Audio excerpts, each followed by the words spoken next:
안녕하세요. 40대 초반 여성이에요.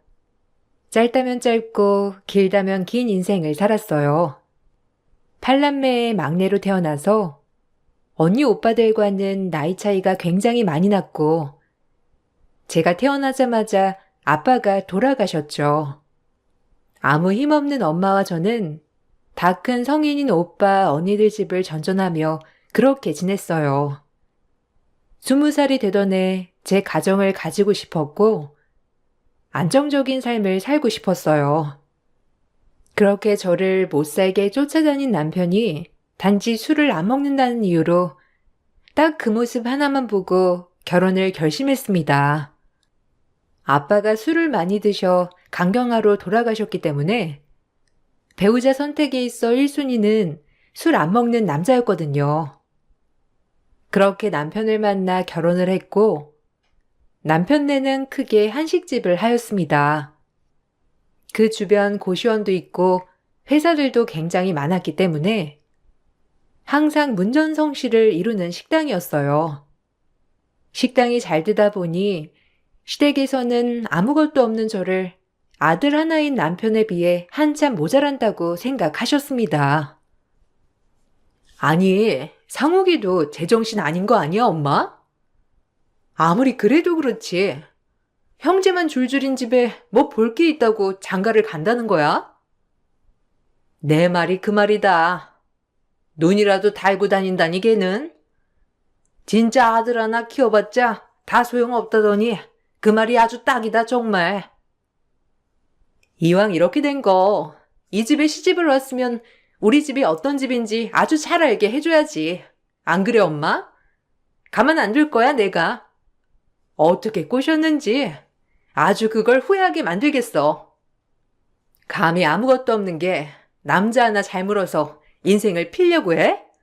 가만 안 둘 거야. 그래, 우리 아주 본때를 보여주자. 어디 감히 우리 집에 시집을 와 지까짓 게? 내가 진짜 못 산다 정말. 아들 잘 키워서 남 좋은 일만 시키는 것 같아 진짜 억울해. 아무리 아들은 장가를 가는 거라곤 하지만 어떻게 된 게 제대로 된 애도 아니고. 제가 시집 오기 전 시어머니와 시누이는 저를 벼르고 계셨더라고요. 제가 남편을 직접적으로 꼬셨다고 생각했기 때문이죠.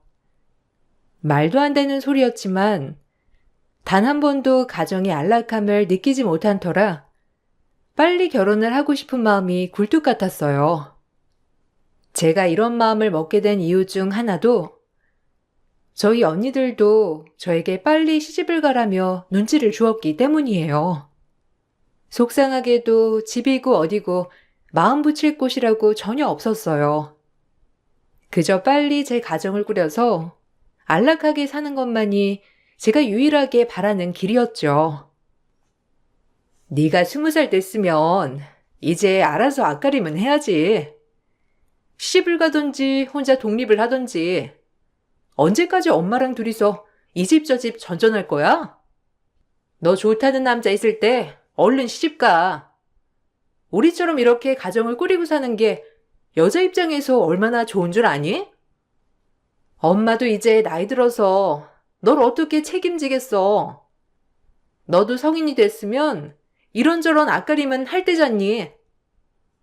그래, 큰언니 말이 맞아. 여자는 그냥 시집 가서 살림하고 사는 게 최고야. 우리 형편에 널 대학 보낼 수 있는 것도 아니고. 지금 너 좋다고 하는 남자 있을 때 꽉 잡아. 뭐 집도 빵빵하고 넌 그 집에 가면 돈 걱정은 안 하고 살겠지. 무조건 꽉 잡아. 그럼 얼마나 좋은 기회야? 그저 여자는 집에서 살림하는 게 최고야. 그게 최고의 팔자라고.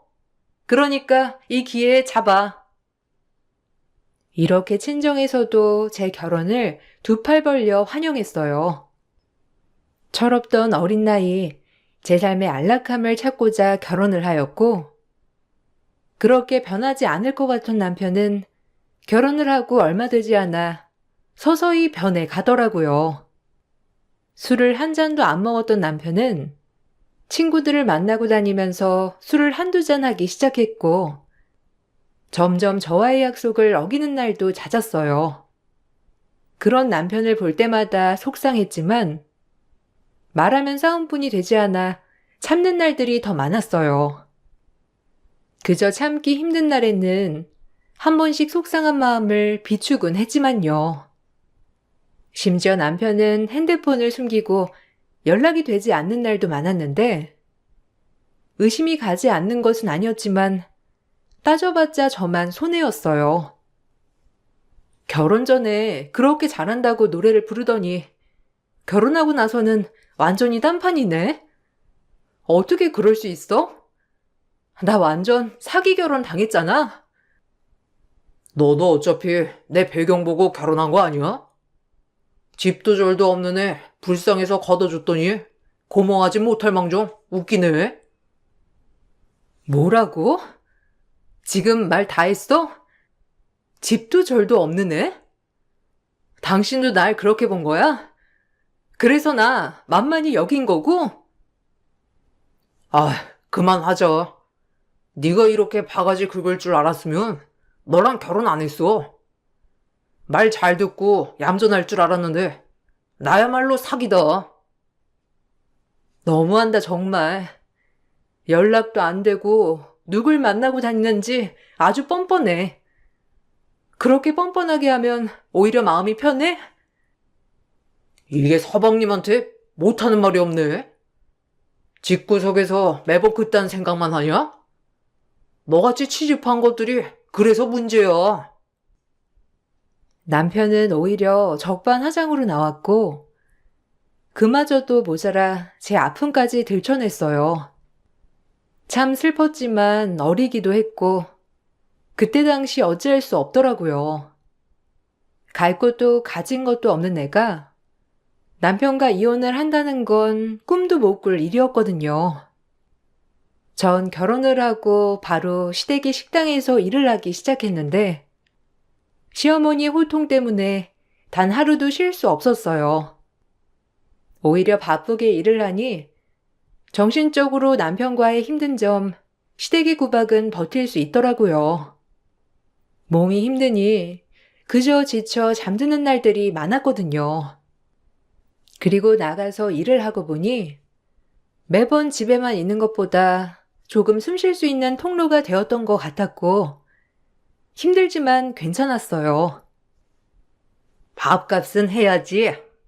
공짜로 먹여주고 입혀주고 지금 네가 그러고 살고 있는데 식당 나와서 도와주는 건 당연하잖아.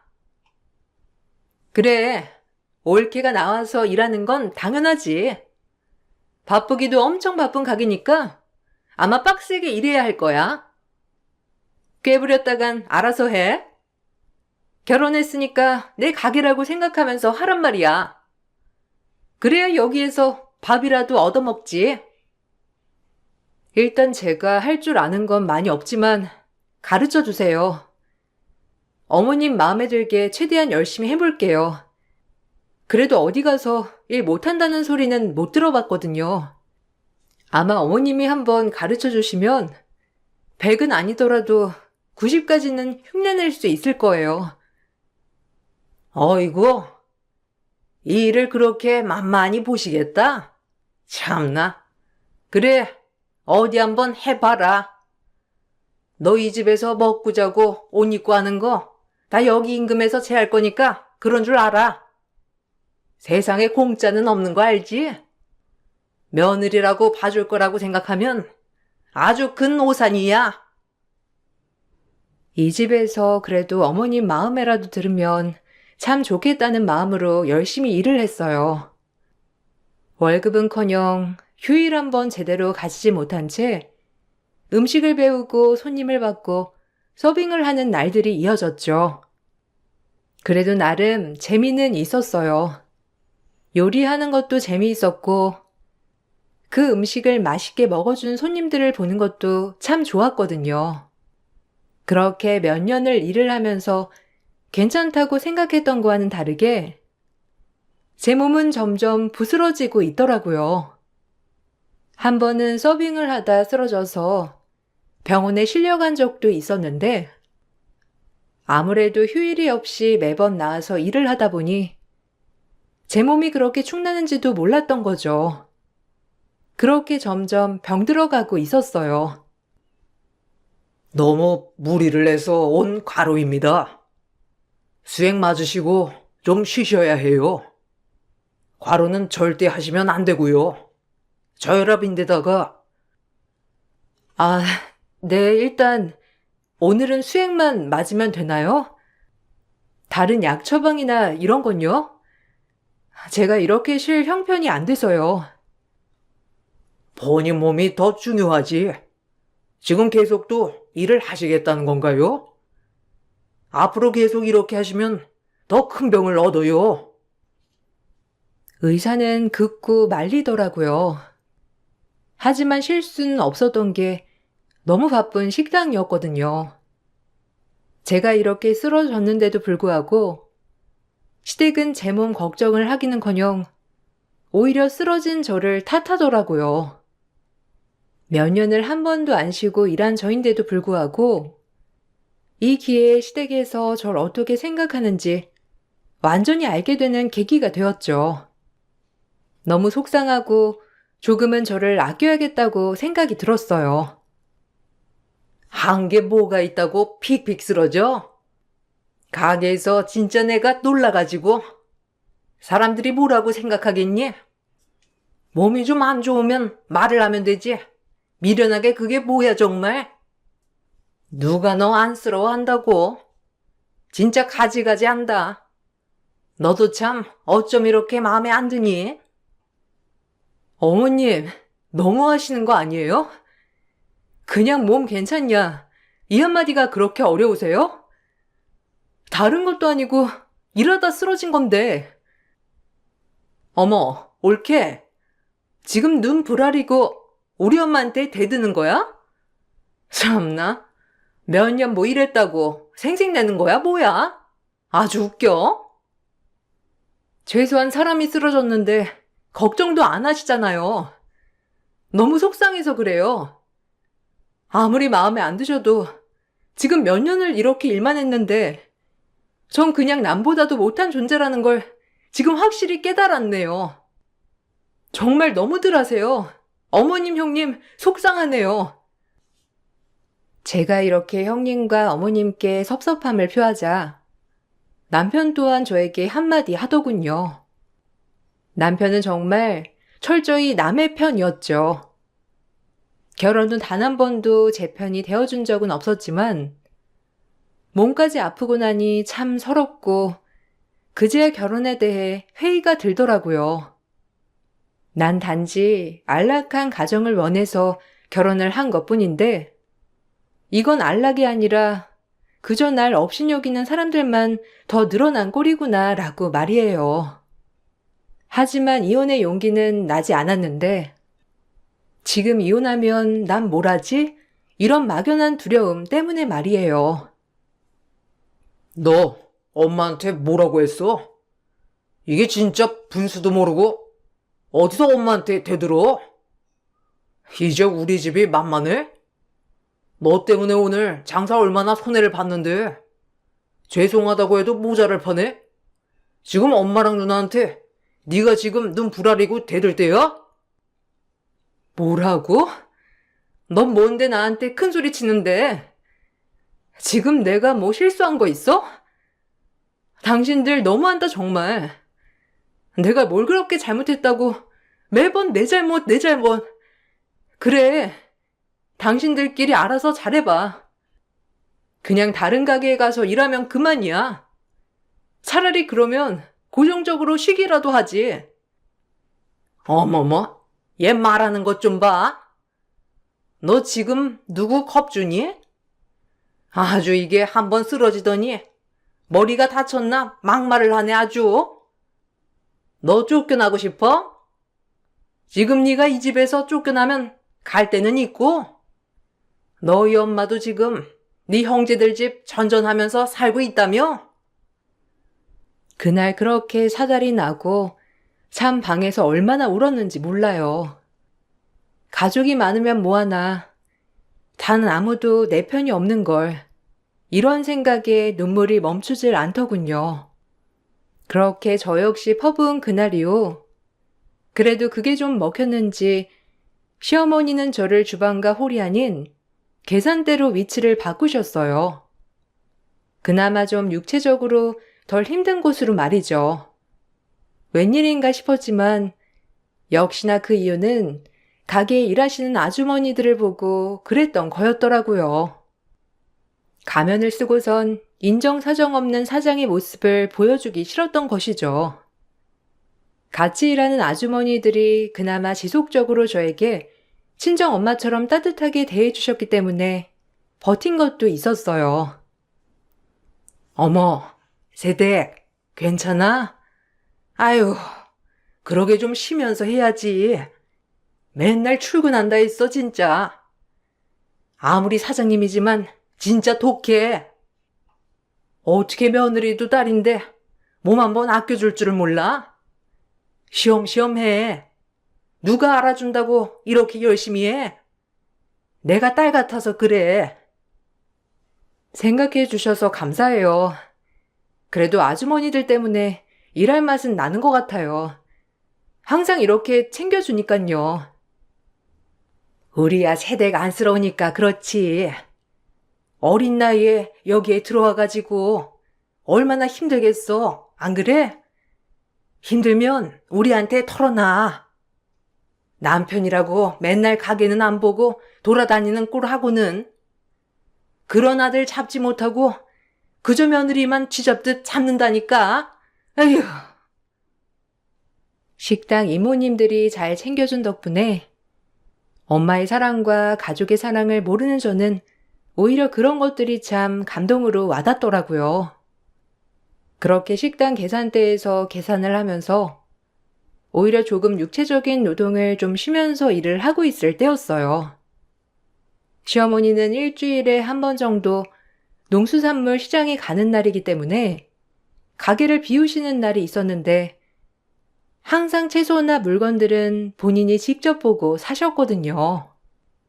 그날도 어김없이 농수산물에 가신 시어머니를 뒤로하고 가게는 바쁘게 돌아가고 있었어요.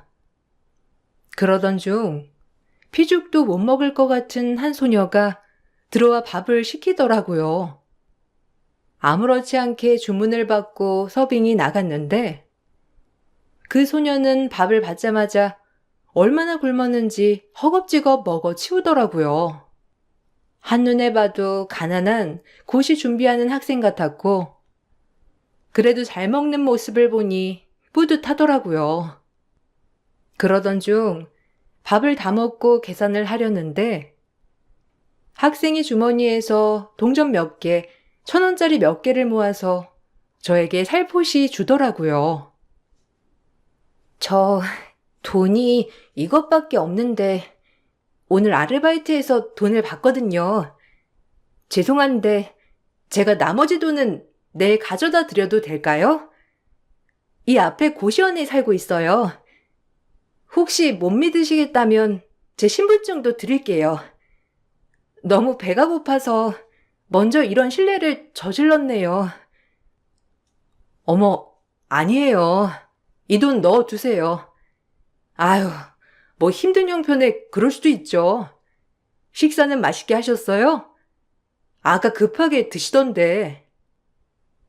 그 학생의 말을 들으니 왠지 제가 형제들의 집에 전전하며 밥 먹을 때도 눈치를 보던 그런 모습들이 스쳐 지나가서 안타깝더라고요.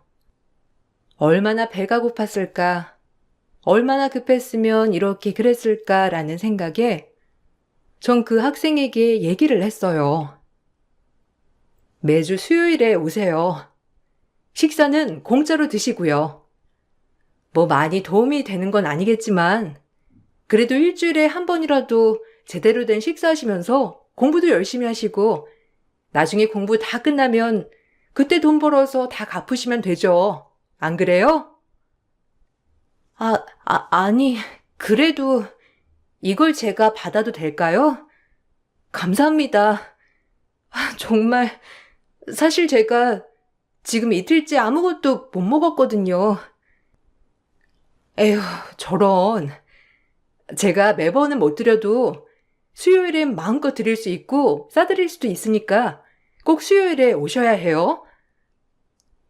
전 시어머니가 농수산물 시장에 가는 날로 약속을 정해 학생에게 밥을 먹으러 오라고 했어요. 그 학생은 연신 저에게 고맙다고 인사를 했는데 얼마나 뿌듯하던지 그 모습에서 저의 모습을 투영했던 것 같아요. 그리고 식당 아주머니들도 그렇게 해주고 싶다고 했고, 그렇게 그 학생과 저희만의 약속이 성사되었죠. 우리에겐 그냥 밥 한 끼 대접이었지만, 그 학생에겐 아마 정말 단 하루라도 밥을 마음 편하게 먹는 날이 될 것임을 생각하니 마음이 뿌듯하면서 기분이 너무 좋더라고요. 그렇게 그 학생은 매번 수요일마다 와서 배고픔을 달랬어요. 약 3년이 지나고 그 학생은 예쁜 정장을 빼입고 저를 찾아왔더라고요. 저 오늘 변호사 시험 발표 났어요. 합격했습니다. 가장 큰 덕을 본 게 이 식당 때문에 아닌가 싶어서요. 감사해요, 언니. 언니라고 불러도 되죠? 매번 밥도 주시고 챙겨주시고 정말 고시 생활하면서 큰 힘이 되었어요. 제가 지금 당장 얻어먹은 돈은 다 갚지 못하지만 언젠가 언니한테 모든 걸 갚을 날이 올 거예요. 언니, 너무 감사드려요. 인사드리러 온 거예요. 어머, 너무 축하해요. 이모들, 학생 변호사 시험 붙었대요. 너무 고생했어요. 그래도 종종 들려요. 아휴, 이럴 줄 알았으면 꽃다발이라도 준비하는 건데. 그동안 공부하고 학비 버느라 너무 고생했어요. 정말 멋있네요. 축하해요. 그 학생은 변호사 시험이 붙었다고 인사를 하러 왔더라고요. 참 벅차오르면서 얼마나 기쁘던지. 하지만 한편으론 저와 나이 차이가 많이 나지 않는 그 학생이 부러웠고, 본인의 힘으로 어려운 형편에도 이렇게 삶을 개척하고 살아가는 모습이 너무 멋있어 보이고 부러웠어요. 그렇게 그 학생과의 인연이 훈훈하게 끝나는 듯 했었죠. 하지만 그 학생과의 삶과는 반대로 제 인생은 점점 곤두박질 쳐지고 있었고, 계속해서 집에 정을 못 붙이는 남편과 아직까지도 절 마음에 들어하지 않는 시어머니와 시누이 고달팠어요. 그러던 중 시어머니가 저를 데리고 부동산에 가던 일이 있었는데 꼭 제가 필요하다면서 말이에요. 증여세라도 아껴야지. 며느리한테 증여 있을 때가 제일 세금 절감이 된다고 하니 인감 챙겨라. 증여세라도 조금 내고 우리 상욱이한테 현금으로 다 해줘야지. 너 인감 하나 들고 나 따라오너라. 아유, 오늘은 부동산도 가고 이래저래 바쁘겠네. 시어머니는 남편에게 재산을 증여하고 싶지만 증여세를 조금이라도 아끼려고 저에게 서류상 증여를 해놓으신다고 하더라고요. 워낙 투명하지 않는 분이니까 그냥 그러려니 했습니다.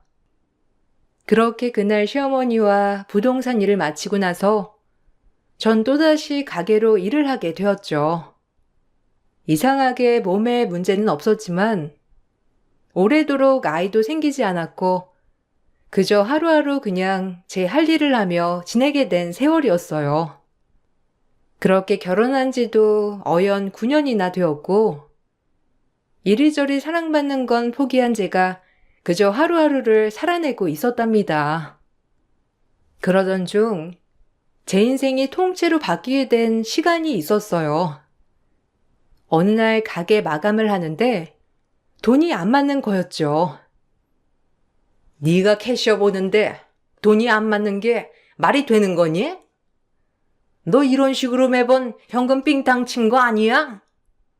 생각해보면 네가 돈이 어디 있다고 옷 사입고 머리하고 그러겠어? 이상하다 있어. 그동안 몇 년째 삥땅 친 거야? 그런 식으로 뒷돈 챙겼니? 뭐라고요? 어머님, 너무하신 거 아니에요? 삥땅이라뇨. 그리고 제가 뭐가 아쉬워서 이런 푼돈을 삥땅 치냐고요. 어떻게 알아? 티끌 모아 태산이라고? 이런 식으로 삥땅 쳐서 저금 통장이라도 드러났을지 어떻게 하냐고? 그리고 본데 없이 자라서 도둑질이야 할 수 있는 거 아니야? 카운터 일하면서 삥땅 안 치는 게 이상한 거지. 우리한테 좋은 감정 있을 리도 없고, 안 그래? 너무 어이가 없더라고요. 사랑까진 바라지 않았지만 이제 하다하다 의심까지, 아니 누명까지 씌우는 게 어이가 없었어요. 아무리 아니라고 해도 이미 이 집안에서 저는 도둑 그 이상도 그 이하도 아니었어요. 남편을 믿은 건 아니었지만 오히려 남편은 시어머니와 시누이보다 더욱더 저를 질책하더라고요. 꼭 이걸 바라던 사람처럼 말이에요. 간신히 붙잡고 있던 멘탈이 무너졌어요.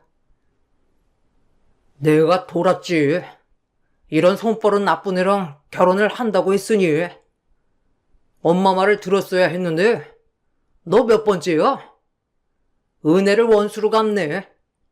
오갈 데 없는 거 불쌍해서 결혼했더니 우리 집 재산을 뒤로 빼돌리려고 해? 너 같은 거 내가 가만둘 줄 알아? 뭐라고? 네가 지금 할 말이야 그게? 그래, 넌 결혼하자마자 그런 식이었어. 나야말로 돌았지. 내가 내 발등을 찍었다고. 너 가방 한번 뒤엎어보자. 그럼 될 거 아니야? 이 나쁜 거사. 너 내가 이대로 못 넘어가. 엉큼해가지고 남의 가게돈을 빼돌려? 시어머니는 말이 끝나자마자 제 가방을 뒤엎었고 정말 억울하게도 제 가방에선 현금 뭉치가 나오더라고요. 정말 당황스럽고 억울했어요. 제가 억울하다고 말하기도 전에 남편과 시어머니는 한두 차례 제 얼굴을 날리더라고요. 도둑이라고 하면서 말이죠. 이 무서운 것? 너 이럴 줄 알았어. 이래도 아니야? 이렇게 증거가 명명백백한데 이래도 아니라는 거야? 정신 차리게 혼나야지 이런 것은. 감히 은혜로 원수로 갚아? 어머, 내가 얘 정신 차리도록 할 테니까 고정하세요. 남편과 시댁 식구들이랑 이렇게 실랑이를 벌이고 있을 무렵 식당 이모님이 슬쩍 껴들어서 말을 해주더라고요. 그래도 절 딸처럼 생각해 주었던 이모들이었기에 제가 이렇게 가게에서 당하고 있는 꼴을 보실 수 없는 것 같았어요. 이모들이 해준 말은 너무 충격적인 내용이었습니다. 거기 가게 이모들이 모두 똑같이 증언을 해주었는데 전 너무 억울해 눈물이 났어요. 아니 내가 보니까 아까 상욱이 누나가 세대 가방에 뭘 잔뜩 넣는 것 같던데 그거 그 집 가족이 넣은 거 아니에요? 세댁이 그럴 리도 없고 내가 맨날 붙어서 일해서 아는데 세댁 그럴 사람 아니에요. 사장님도 아시면서 상욱이 너도 너무한다. 아유 그러니까 어떻게 세댁을 의심해?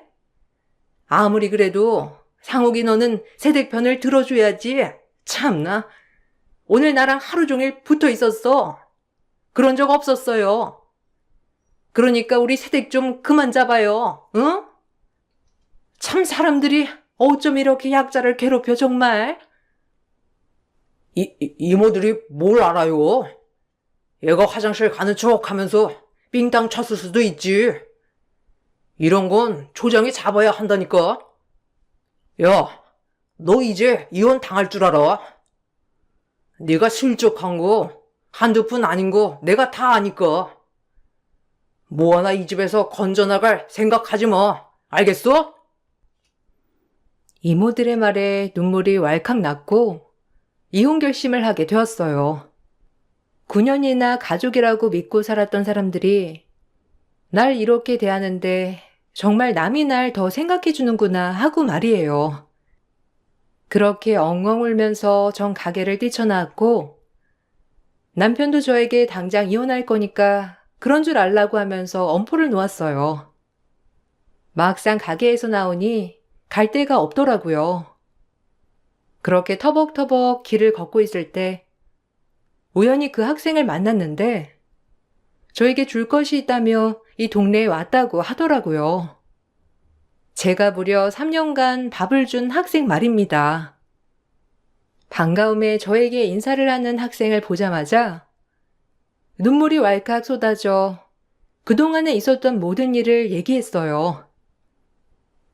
그동안 너무 감사해서 받기만 한 것 같아 그래도 성의 표시를 해야 할 것 같아서 이렇게 선물 사들고 언니네 가게에 가던 중인데 언니 얘기 들으니 진짜 화가 다 나네요. 이렇게 착한 언니한테 그 못된 것들이. 언니, 제가 전 재산 손에 넣게 해드릴게요. 변호사 걱정 마세요. 제가 무료로 변호해 드릴 테니. 뻔뻔한 것들은 제대로 응징을 당해야 하지 않겠어요? 걱정 놓으세요. 그래도 내가 어떻게 무료 변론을 받겠어요. 너무 미안한데. 수임료 같은 건 받아야지. 아휴, 이리저리 민폐네 정말. 아니에요. 언니 걱정 마세요. 저 언니 아니었으면 밥도 못 먹고 시험도 못 봤을 거예요. 그러니까 걱정 놓으세요. 우리 잘해봐요. 어차피 시어머니가 증여한 건물들은 따로 뺏어오지 못할 거예요. 이미 증여를 한 거니까요. 그런데 이게 이혼 소송이 들어가면 법적으로 재산 분할이 들어갈 텐데 여기에 재산의 기여도가 누구한테 높냐에 따라 달라질 거예요. 이 부분에 중점을 두고 소송 준비를 하면 될 것 같아요. 걱정 마세요, 언니. 저 능력 있는 변호사고 언니한테 도움이 될 테니까 저만 믿으세요. 아주 못된 인간들 같으니라고.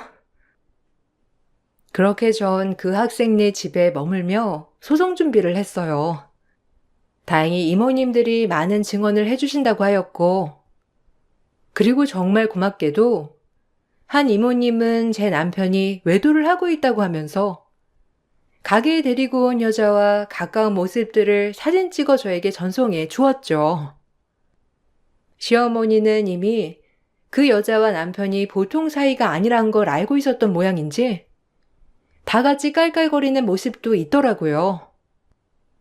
일이 이렇게 되자 모든 게 딱딱 맞아떨어지면서 절 내쫓으려고 이것들이 작당을 하고 누명을 씌웠다는 것을 주변에 아무도 없는 저를 설득해서 이혼 서류에 도장을 찍게 할 속셈이었던 것이 분명했어요.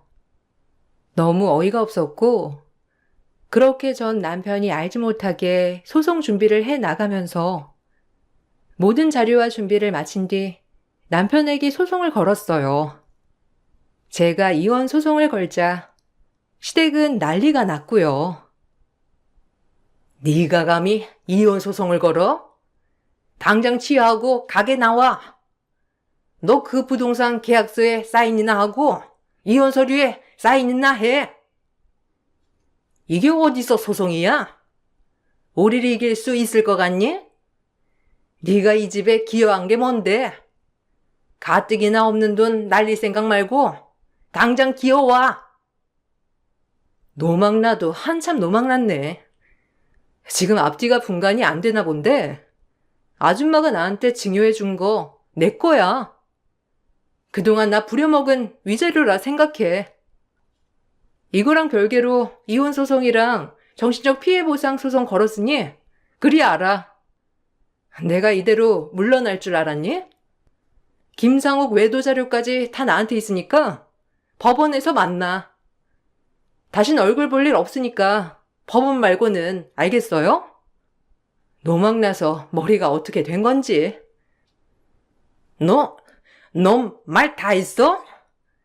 네가 감히 나한테 말을 그딴 식으로 해? 아우 기가 막혀. 그래 어디 한번 해보자.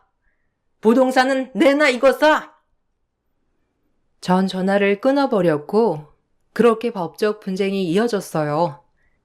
남편의 외도 사진이 빼박이었고 시어머니가 저에게 증여한 건물들은 이미 본인 의사가 어떻게 됐든 저에게 증여를 하였기 때문에 제가 포기하지 않는 이상 절대 가져갈 수 없었는데 참 어리석었습니다.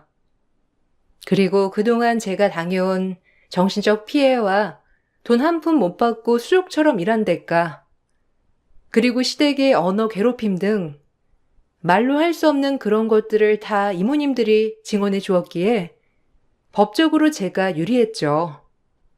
그렇게 길고 긴 싸움이 시작되었고 계속 소송이 진행될수록 남편에겐 불리하게 돌아갔죠. 아마 남편과 시댁에선 이 부분에 대해 전혀 생각하지 못한 채로 당황하기만 하더라고요. 시어머니가 저에게 증여한 재산은 저의 재산으로 들어갔기 때문에 절대 뺏어올 순 없었고 남편과의 재산 분할이 문제였는데 남편은 그동안 이모들의 증언대로 가게를 운영하면서 재산에 대해 기여한 바가 없었기 때문에 꼴랑 작은 지분만 분할받을 수 있었어요. 나머지는 다 제 것이었고요. 그리고 저에게 줄 위자료도 엄청났기 때문에 사실상 그 분할된 것이 그 돈이 그 돈이었죠. 내가 좀 양보할 테니까 일단 내가 너한테 증여한 건물들은 다 내놔. 그건 아니지 않니? 그거 현금화해서 상욱이 주려고 했던 건데 그거 증여세 아끼려고 너한테 해놓은 거 너도 알잖아. 그거는 다 돌려줘야지. 어디서 그걸 네가 꿀꺽하려고 해? 당신 의도가 어떻든 나랑 상관없는데? 어쨌든 지금은 다 내 이름으로 되어 있고 현금화하는 것도 내 마음이야. 착각 마. 뭐? 야, 그게 다 앞에서 얼마인데 네가 그걸 꿀꺽 하려고 해? 너 제정신이냐? 애가 눈이 돌아도 한참 돌았네. 그리고 그걸 네가 가져가겠다는 게 말이 돼? 판결도 웃기지. 그거 그냥 우리 거잖아. 당장 돌려내, 알겠어? 너한테 줄 수 없으니. 도둑이라며. 제대로 도둑이 뭔지 보여줄게. 마음대로 해. 그 건물들은 다 내 거니까. 고마워요. 그래도 여기서 이렇게 뼈 빠지게 고생한 보람이 있네. 이 건물 하나 해결도 안 하고 나한테 누명 씌웠니? 내가 마냥 천치 바보인 줄 알았어? 그제야 건물 걱정을 하는데 너무 고소했습니다. 그렇게 긴 공방이 끝이 났고 저희는 이혼을 하였어요. 남편이 명백한 외도를 저질렀기 때문에 저에게 위자료를 줘야 했고 그동안 시댁에서 일한 것도 시어머니에게 보상을 받을 수 있었죠. 추후에 건물 때문에 항소를 하였지만 역시나 법원의 판결은 똑같았어요. 남편에게 재산 분할을 하더라도 반도 안 되었기 때문에 남편이 저에게 주는 위자료 가격이나 마찬가지였죠. 남편과 시모는 땅을 치고 후회하더라고요. 얼마나 이 묵은 채증이 내려가던지. 더불어 남편과 바람이 난 상간녀에게도 추후에 상간녀 소송을 걸었어요. 그야말로 정말 저 하나로 인해 그 집안은 모든 돈과 명예를 잃고 말았어요. 어찌나 고소하고 좋던지. 그리고 그 변호사 학생과 이모님들에게 너무 고맙더라고요. 아, 너 일부러 노린 거지? 아니, 내가 그 건물 어떻게 해서든지 다시 가져올 거니까 기대해. 알겠어? 내가 그 건물들 순순히 포기할 줄 알아? 너까지 끝한테 그 건물들 넘어가게 할 수 없다고. 그게 다 얼마짜리인데 네가 우리 집을 몰락시켜?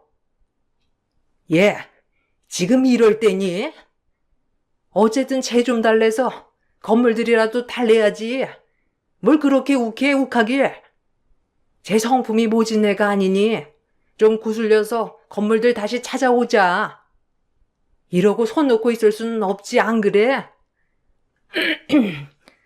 예, 우리가 미안했다, 응? 아주 가지가지하네요. 그냥 한식당이나 하면서 평생 그 푼돈으로 살으셔. 그리고 이 모든 걸 내가 갖게 된 건 본인들이 얼마나 악독했으면 모든 걸 다 뺏겼을까 생각하시고. 당신들 다신 볼 일 없을 거야. 하나같이 무식해가지고. 이렇게 몰락하는 모습을 내 눈앞에서 보다니 이제서야 후회해? 평생 땅을 치고 후회해봐 어디. 두고두고 말이지. 그래도 그 건물은 줘야지. 엄마가 너 주려고 했던 것도 아니고 애초에 증여세 아끼려고 그랬던 건데 너 너무한 거 아니냐? 그러게 그것마저도 돈 아끼려고 그런 머리를 썼으니 이런 벌을 받는 거지. 달게 받아 그냥. 그리고 그동안 나한테 했던 거 이렇게 갚는다고 생각해. 그럼 억울할 것도 없잖아? 다신 엮이지 말자. 이 분리수거도 안 되는 소굴들아. 전 그 길로 위자료를 받은 금액으로 작은 전세 아파트 하나를 구매했고 기사식당 하나를 열었습니다. 그래도 식당에서 일한 경력으로 식당밥에 자신은 있었거든요. 제가 가게를 차리자 시어머니 한식당에서 일한 아주머니들을 스카우트 했어요. 아주머니들은 저를 위해 기꺼이 저희 가게로 와주셨고 지금 이렇게 긴 시간 동안 같이 일을 하고 있답니다. 물론 변호사 학생과도 인연이 끊기지 않고 이어지고 있고요. 지금은 둘도 없는 친구가 되었어요. 그때 작은 베품의 결과가 이렇게 저에게 큰 나비 효과를 불러올지 몰랐는데 이래서 사람은 늘 착하게 살아야 하는 것 같아요.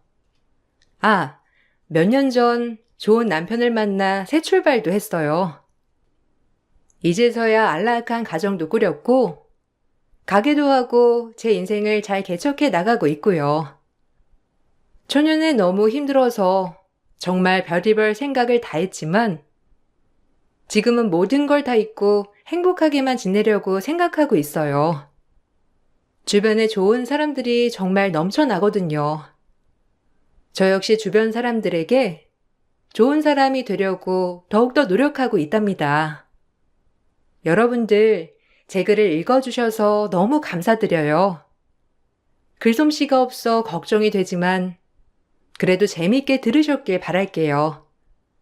감사합니다. 좋은 하루 보내세요.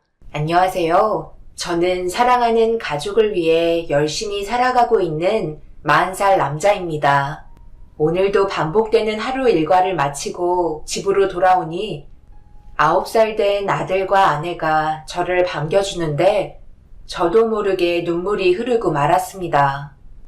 그동안 제가 받았던 상처를 우리 가족은 알아주고 있는 것 같았거든요.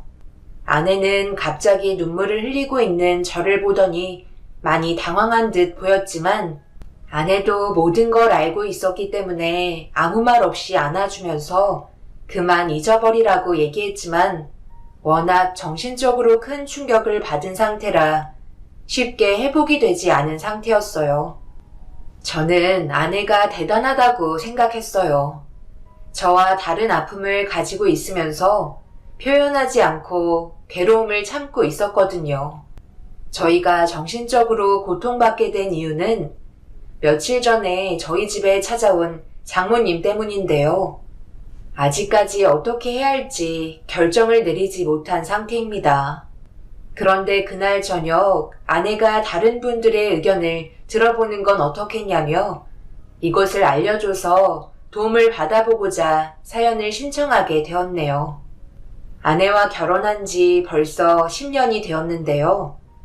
긴 세월 동안 언제나 변함없는 모습으로 저를 하찮게 대하셨던 장모님께서 이번에 말도 안 되는 일을 저지르셨어요. 장모님은 제가 아내와 결혼했을 때부터 대기업을 다니고 계신 형님과의 차별은 계속해서 해왔었지만 그게 신경 쓰지 않으려 했었어요. 저 나름대로 열심히 살고 있었고 누구보다 아내에게 인정받고 있었기 때문에 그걸로 만족하며 살고 있었죠. 장모님의 마음을 저는 채워드릴 수 없었어요. 대기업과 일반 공장은 비교 자체가 불가능했기 때문에 장모의 뼈아픈 말들 들으면서도 그러려니 했는데 결국 저도 사람인지라 10년 동안 장모님의 차별에 지쳐버렸는지 처음으로 불만을 털어놓았어요. 그동안 말을 하지 않고 가슴으로 삭혔던 건 제 옆에 아내가 있기 때문에 불화가 생기는 건 아내에게도 상처가 될 수 있다 생각해 나 하나 참는 게 모두를 위한 길일 줄 알았는데 그건 미련한 짓이었더라고요. 오히려 제 속병만 키우는 행동이었죠. 그래서 10년 만에 처음으로 장모의 심기를 건들 정도로 쉬지 않고 말대답을 하게 되었습니다. 처음 보는 모습에 장모는 할 말을 잃을 정도로 당황하셨네요. 장모님, 정말 대단하세요. 10년 동안 꾸준한 모습 보여주시는 것도 쉽지 않으실 텐데 어쩜 이리 한결같으세요? 오래간만에 인사드리러 와서 오자마자 집안에 손볼 곳은 제가 전부 다 수리해 드렸는데 고생했다는 말은 들을 생각도 안 했지만 그래도 이건 아니지 않나요? 먹는 걸로 사람 차별하는 게 제일 서러운데 어떻게 제 앞에서 형님에게는 보리굴비 발라주시고 저한테는 고추장 하나 툭 던져주시는 건 너무한 거 아니에요? 형님은 대기업 임원이고 저는 공장에서 일하니까 이런 식으로 차별하시는 건가요? 해도 정말 너무하시네요. 그동안 참을 만큼 참았는데 오늘 장모님께서 하신 행동은 그냥 넘어갈 수 없을 것 같습니다. 그냥 못 넘어가면 어쩔 건데? 머리는 아프면 몸이라도 고생해야 하는 거 아니야? 아직 배가 불렀구만. 고추장 건네준 것만도 감사하게 생각해야지. 어디서 반찬 투정하고 있는 거야? 쌀밥은 눈에 안 보이나? 먹기 싫으면 나가서 일이나 더 하던지. 그러지 말고 앉아서 밥 먹지 그래. 얼굴 붉혀서 좋을 것 하나 없잖아. 장모님 성격 한두 번 맞춰드린 것도 아니면서 새삼스럽게 고추장만 줬다고 이렇게까지 화낼 일이야? 조금 있다가 가족들 다 모이면 그때 제대로 된 식사하면 되잖아. 자네랑 나랑 겸상하는 것 자체를 감사하게 생각해야 되는 거야. 가족이니까 같이 앉아 식사하는 거지. 밖에서는 꿈도 못 꿀 자리인 거 알지? 장모님이 생각해서 밥상 차려주셨으면 군말 하지 말고 후딱 밥 먹고 어두워지기 전에 마무리하고 들어와야 하지 않겠소? 집안에 손볼 곳이 한두 군데가 아니더구먼. 장모님께서 하신 말씀 틀린 거 하나 없잖아. 나는 머리를 써야 하는 직업이라 휴식이 필요한 거라고. 불만 털어놓지 말고 그래도 생각해 주신 거 감사하게 받아들여야지. 이것도 장모님 사랑이고 관심인 거야. 형님은 장모님께서 밥숟가락에 얹어주신 보리굴비를 입에 털어넣으며 저를 깎아내리고 있었습니다. 대기업 다닌다고 이런 식으로 저를 막대하시는 형님의 행동 또한 정말 기분이 좋지 않았네요. 장모님이 저를 무시하시는 순간부터 형님도 똑같이 저를 무시하기 시작했죠. 그날 아내와 처형이 밭에 나가 일을 하고 있던 터라 저희만 먼저 식사를 하게 된 건데 이런 식의 대우를 받게 될 거라곤 생각하지 못했습니다. 그래도 밥상은 똑같이 받았었는데 이젠 하다하다 먹는 걸로 차별을 두시니 너무 어이가 없었고 두 번 다시 얼굴 보고 싶지 않아 자리에서 일어나 짐을 챙기기 시작했어요. 그리고 아내에게 바로 전화를 걸어 집으로 돌아가자며 하던 일 그만하고 들어오라고 얘기했습니다.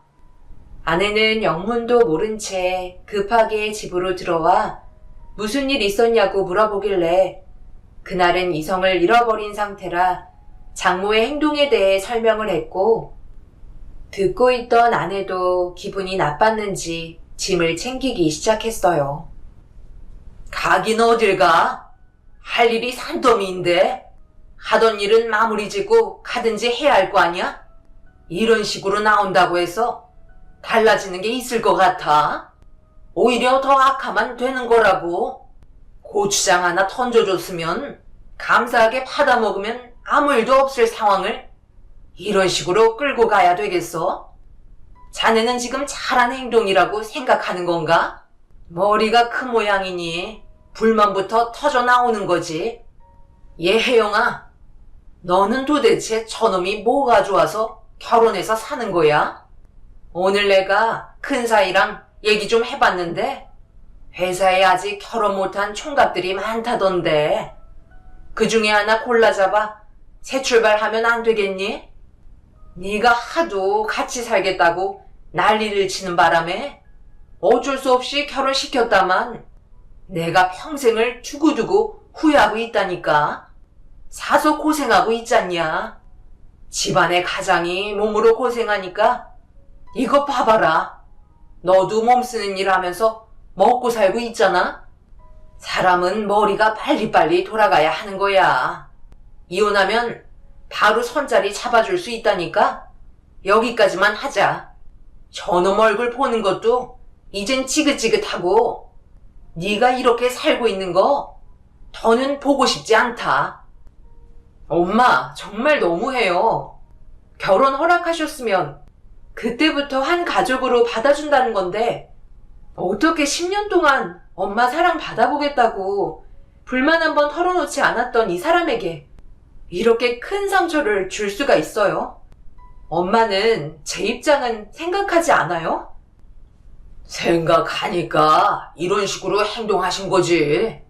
둘이 하루라도 빨리 이혼을 시켜야 내가 소개해주는 남자랑 선을 볼 거 아니야. 형부는 그 입 좀 다무세요. 대기업 다니면 뭐해요? 인성이 바닥이신데 형부 때문에 저희 집안이 더 무너지는 거라고요. 아내는 이미 이성을 잃어버렸고 동네가 떠나갈 정도로 난리를 치기 시작했어요. 저도 그렇지만 아내 또한 그동안 눌러 참아왔던 불만들이 터져 나오기 시작했고 결국 집안은 큰 싸움으로 번지게 되었습니다. 그렇게 한바탕 난리를 친 뒤에야 저희는 집으로 돌아올 수 있었어요.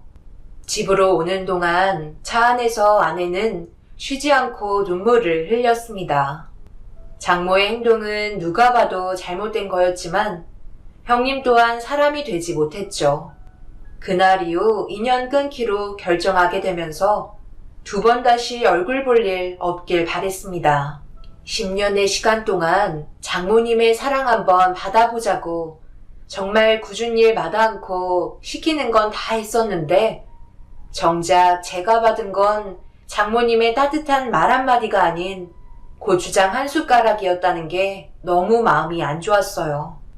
이렇게 된 게 차라리 잘 됐다 싶었고 주말만 되면 저희는 여행을 다니면서 그동안 제대로 누리지 못한 행복을 맛보며 인생을 즐기기 시작했어요. 처갓댁과 인연을 끊게 되니 저는 기분이 좋았죠. 하지만 아내가 계속 신경이 쓰였습니다. 그래도 부모님인데 겉으론 아무렇지 않은 척 행동하고 있지만 속은 그게 아니라는 건 저도 잘 알고 있기 때문에 고민이 없는 건 아니었어요. 그렇게 몇 달의 시간이 순식간에 지나가는 동안 장모님은 저에게 사과 한마디 없으셨고 형님도 전화 한 통 없었습니다. 그런데 장모님과 형님은 보란듯이 잘 지내고 계신 모습을 문자 프로필에 사진을 올리면서 여기저기 여행 다니고 계신 모습을 보여주셨네요. 그런 걸 보게 되니 더욱더 용서하고 싶은 마음은 생기지 않더라고요. 장모님과 형님도 그럴 생각은 전혀 없어 보이셨죠. 아내는 매주 변경되는 프로필 사진을 보면서 화가 끌어올랐는지 어딘가에 전화를 걸었습니다. 언니, 정말 너무한 거 아니야? 어떻게 전화 한 통 없어? 엄마는 나를 딸로 생각은 하신대? 어떻게 그런 상황을 만드시고 여행이나 다니고 계신 거야? 어떤 상황이었는지 뻔히 알면서 언니는 이렇게 인연 끊고 살아도 상관없다는 거지? 내가 뭘 어떻게 해주길 바라는 건데. 네가 싫다고 집을 뛰쳐나가 놓고 이렇게 전화 한 통하면 다야? 그날 너 나가고 나서 얼마나 힘들었는지 알아? 엄마랑 둘이 땡볕에서 밭일 하는데 힘들어 쓰러지는 줄 알았다고. 어쩜 생각이 없어도 그렇게 없니? 부부는 닮아간다더니 머리보다 행동이 먼저 나오는 건 둘 다 너무 똑같다. 당장 와서 무릎 꿇고 잘못했다고 싹싹 빌어. 그렇지 않으면 엄마는 절대 용서하지 않으실 거야. 우리가 왜 연락을 안 했겠어? 옆에 없어도 잘 살고 있잖아? 처형의 말에 아내는 더 이상 아무 말도 하지 못했어요. 핸드폰을 들고 있던 손이 떨리기 시작했고, 저도 처형까지 그런 식으로 행동할 거라곤 전혀 생각하지 못했습니다. 언제나 침착한 모습을 보여주셨었는데, 우리가 처가댁에서 나온 그날 처형이 고생을 많이 했는지 좋은 말은 나오지 않았죠. 그렇게 한참 동안 둘이서 안 좋은 말을 주고받더니 결국 아내는 눈물이 터지고 말았네요. 가족들에게 받는 상처는 평생 가는데 모질게 대하는 모습이 제 마음을 너무 아프게 만들었어요. 아내와 저는 서로 의지하면서 사는 게 제일이라 생각했고, 아내와 처형이 나눈 대화로 저희는 확실하게 인연을 끊을 수 있게 되었네요. 그날 이후 마음을 완전히 접게 되면서 더 열심히 살아갈 수 있었어요. 보란듯이 잘 사는 모습 보여주면서 장모의 선택이 잘못됐다는 걸 느끼게 해주고 싶었어요. 그런데 어느 날 저희 가족끼리 주말에 시간을 내어 동해 바다로 여행을 간 적이 있었는데, 저녁 식사를 하려고 수산시장을 구경하며 식당으로 들어가려던 그때 제 눈에 장모님이 누군가와 걷고 계신 모습이 포착되었어요. 아내에게 화장실 좀 다녀오겠다며 장모의 뒤를 쫓았는데 짧은 순간에 장모는 어디로 가셨는지 사라지고 말았습니다. 제가 알지 못한 처음 본 남자와 둘이서 걷고 계셨던 장모는 누가 봐도 연인 사이 같았어요. 충격인 건 두 분이서 손까지 잡고 계셨고, 장모의 얼굴은 세상을 다 가진 행복한 여인의 얼굴 표정을 하고 계셨습니다. 적은 연세도 아니시면서 장인어른을 놔두고 다른 남성에게 눈을 돌렸다는 게 정말 충격이었죠. 설마 하는 마음에 저와 사이가 나쁘지 않으신 장인어른께 전화를 걸어봤습니다. 그래, 김서방. 잘 지내고 있었나? 마음고생이 심하지? 늙어갈수록 어째 집사람 성격이 더 고약해지는지 몰라. 분명 좋은 날이 올 걸세. 그렇잖아도 내가 뒤에서 좋은 말 많이 하고 있으니 너무 걱정하지 말게나. 나는 언제나 김서방 편인 거 알지? 정말 감사합니다. 장인어른, 제가 여쭤볼 게 좀 있는데요. 오늘 바람 쐬러 나오셨어요? 다름 아니라 제가 오늘 가족여행을 왔거든요. 그런데 장인어른을 여기서 뵌 것 같아서요. 친지분들과 함께 온 건지 궁금해서 전화드려봤습니다. 제가 본 게 맞나요? 자네 내가 보고 싶긴 한가 보구먼. 나는 오늘 계속해서 집에 있었네. 집사람이 놀러갔지. 동네에 친한 사람 몇 명 알고 있는데 같이 바닷가로 바람 쐬러 간다고 며칠 전부터 말하긴 했었지. 여긴 별일 없으니까 걱정 안 해도 되네. 저번에 있었던 일은 너무 상처받지 말고 최대한 빨리 털어버리는 게 정신 건강에 좋을 거야. 하루 이틀 살아갈 거 아니잖아. 조만간 우리 술이나 한잔 하자고. 장인어른은 장모가 바람을 피우고 계시다는 걸 전혀 알지 못하고 계셨어요. 장인어른의 손이 아닌 낯선 남자와 손을 잡고 다른 사랑을 갈구하신다는 게 너무 끔찍했었죠. 그동안 장인어른께서 어떻게 살아오셨는지 뻔히 알고 있기 때문에 그 분노는 하늘을 찔렀습니다. 장모님은 저를 인간 취급도 안 해주시지만 그래도 장인어른은 저를 한 가족의 일원으로 인정해 주셨고 아들처럼 진심으로 대해 주십니다. 그렇기 때문에 장모의 행동을 더욱더 용서할 수 없었어요.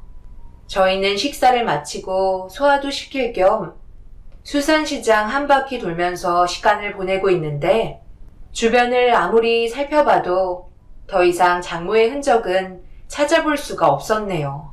결국 그날 잠깐 스쳐 지나간 거 외에는 아무것도 알아낼 수가 없었어요. 펜션에 돌아와서 휴식을 취하고 있는데 많은 생각이 들더라고요. 어차피 인연 끄는 거 모른 척 해야 되는 건지 아니면 진실을 밝혀서 잘못된 걸 바로 잡아야 할지 많은 고민에 빠지게 되었습니다. 그렇게 한참 동안 생각하고 고민한 결과 호랑이 굴에 다시 들어가기로 결정을 하게 되었네요. 뭐라고? 우리가 왜 부모님을 찾아뵈야 하는 건데? 당신 무슨 일 있는 거야? 잘 지내고 있다가 갑자기 이상한 말을 하면 내가 받아들이기 힘들잖아. 제정신 맞는 거지? 엄마 얘기만 해도 치를 떨던 사람이 다가오는 주말에 부모님께 인사드리러 가자고 해서 얼마나 놀랐는지 알아? 그런데 나는 더 이상 얼굴 뵈러 가고 싶지 않아. 이제는 정말 지긋지긋하다고. 내가 아무 생각 없이 인사드리러 가자 하겠어? 다 이유가 있어서 그런 거야. 나도 너무 놀라서 말을 못하고 있었는데 아까 우리 수산시장에서 구경하고 저녁 먹으러 식당에 들어가고 있었잖아. 그때 내 눈에 장모님을 봤었거든. 그런데 장인어른이 아닌 다른 남자와 데이트를 즐기고 계셨어. 둘이 손까지 잡고 사랑스러운 눈빛을 주고받으시더라고. 뭐라고? 그게 정말이야? 엄마가 아빠 몰래 바람 피고 계시다는 거야? 그럼 바로 전화해서 바로 잡아야지. 나도 마음 같아선 그러고 싶지. 그런데 내가 본 게 확실한지 아닌지 판단하기에는 너무 순식간에 지나간 일이라 무슨 수를 써서라도 진실을 밝혀내야 되겠어. 만약에 내 두 눈으로 본 게 확실하다면 나는 절대 장모님을 용서하고 싶지 않아. 아내는 장모가 바람을 피우고 계시는 것 같다는 충격적인 말에 입을 다물지 못하고 있었어요. 저도 정신적으로 힘든 상황인데 아내는 저보다 더 심하게 다가왔을 걸 생각하니 가슴이 아팠습니다. 결국 아내도 제가 제시한 의견에 따라주었고 돌아오는 주말에 처가댁에 다시 들어가 인사를 드렸습니다. 저희가 갑자기 올 거라고 예상하지 못한 장모가 불편한 시선을 보냈습니다. 인연 끊겠다며 소리치더구먼. 왜 온 거야? 그동안 뭘 잘못했는지 충분히 인정하고 있다는 걸로 봐도 되는 거니? 하지만 이거 어쩌니? 나는 정작 아직 용서해주고 싶은 마음이 전혀 없는데 더 이상 내 앞에 나타나지 마라. 여기까지 찾아온 애들한테 꼭 그런 식의 모진 말을 늘어놓아야 되겠어? 제발 나이값 좀 하라고. 한두 살 먹은 어린애도 아니고 이런 식으로 나오는 건 더욱더 안 좋은 상황만 만드는 건데 왜 이렇게 사람이 미련해? 언제부터 내 일에 참견했다고 어디서 큰 소리야? 당신은 좀 빠져 있어. 내 인생에 아무짝에도 쓸모없는 거 겨우 데리고 사는 건데 감사한 줄 알아야지. 한 번만 더 말하고 있는데 끼어들면 당신 말고 다른 남자랑 살림 차릴 거야. 알겠어? 그 나이 먹고 남자가 있긴 하고 해볼 테면 어디 해봐. 그리고 당신이 이 집에서 나가야지. 내가 왜 나가? 여태까지 벌어모은 돈 전부 다 받아먹기만 했으면서 감히 내 앞에서 큰 소리를 쳐? 당신 간이 배 밖으로 나왔구먼. 그만들 좀 하세요.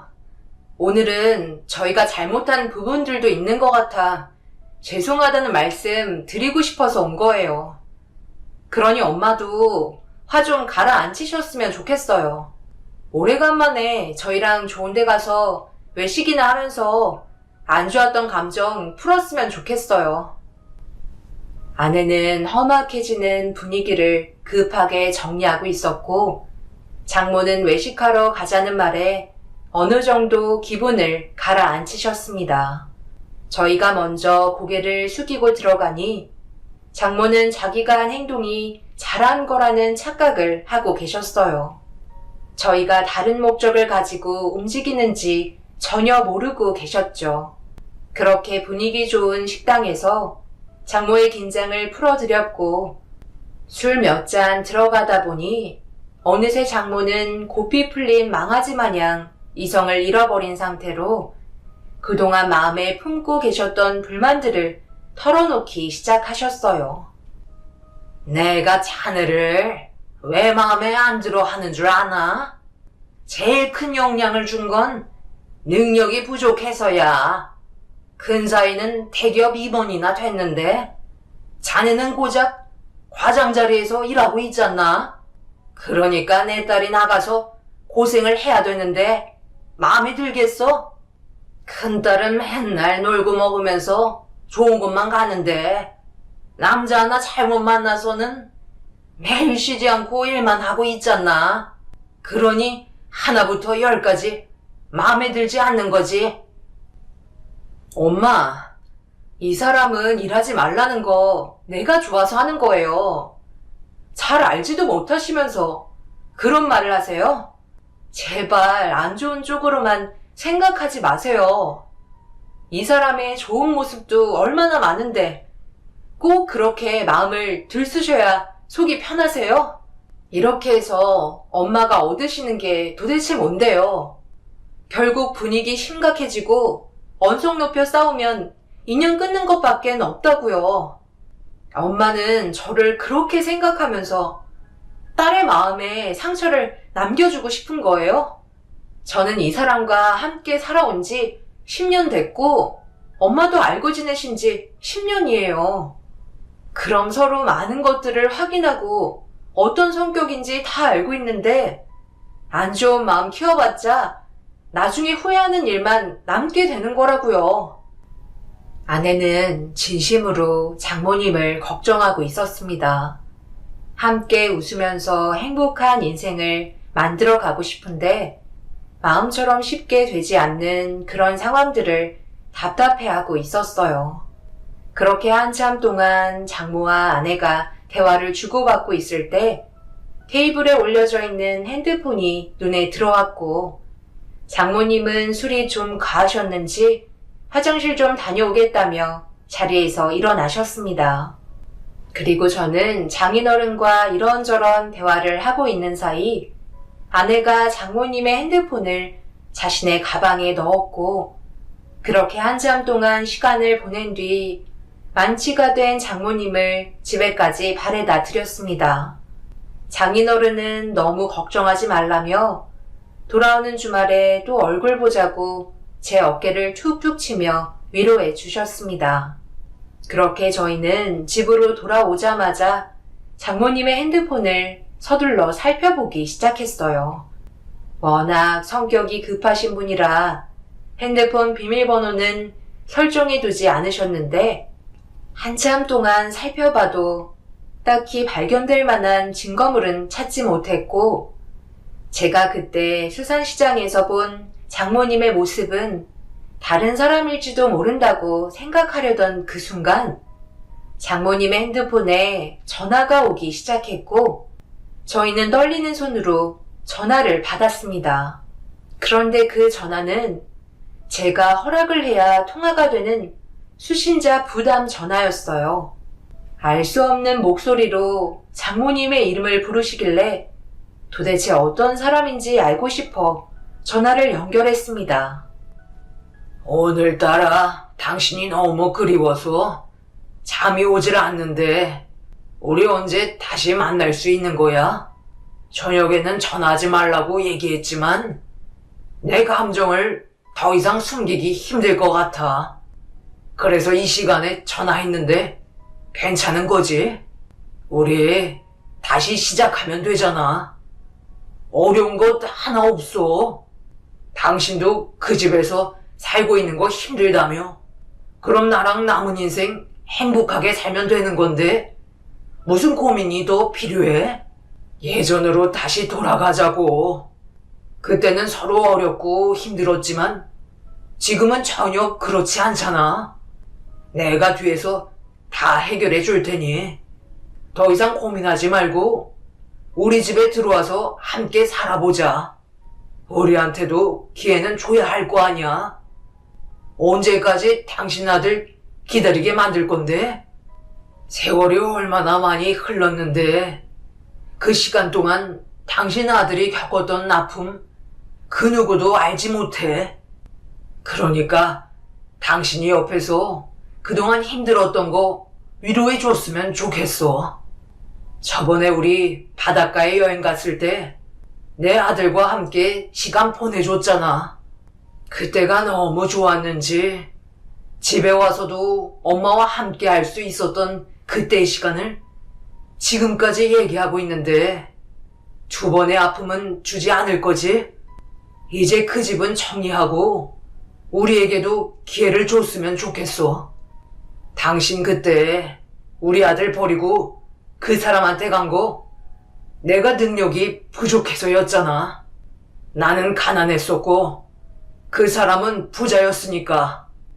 그런데 지금은 상황이 달라지지 않았어? 재산은 내가 더 많다고.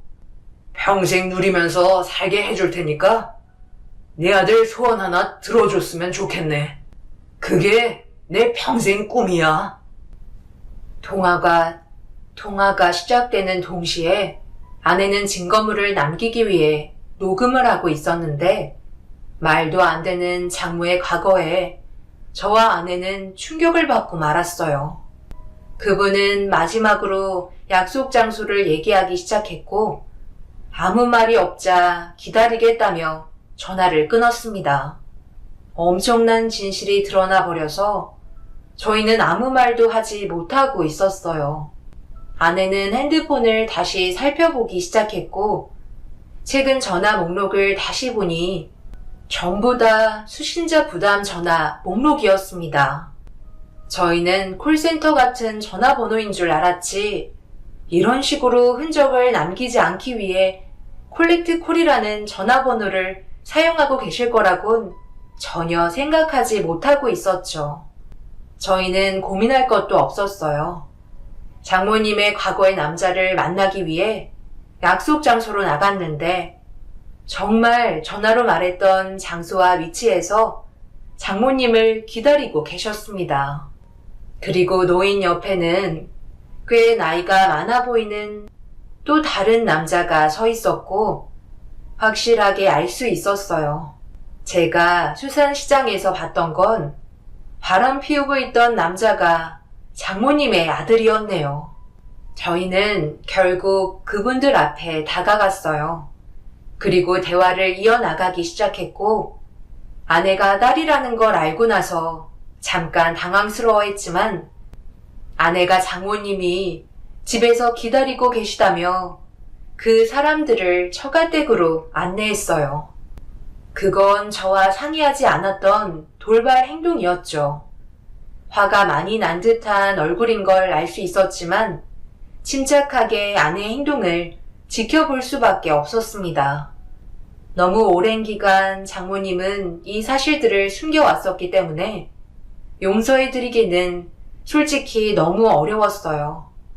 그렇게 처갓댁에 도착을 하니 차에서 내린 저희를 발견하자마자 장모는 잃어버린 핸드폰의 행방을 물어보기 시작하셨고 얼굴 표정은 당황해하고 계셨습니다. 그런데 그 순간 저희를 따라오던 차에서 장모님의 과거의 남자와 아들이 걸어오기 시작했어요. 갑자기 연락도 없이 무슨 일이야? 저 사람들은 누구고? 못 보던 분들인데? 차 사고라도 난 거야? 엄마, 지금 어딜 도망가시려는 거예요? 과거의 잘못된 일들을 언제까지 숨길 수 있을 거라 생각하셨어요?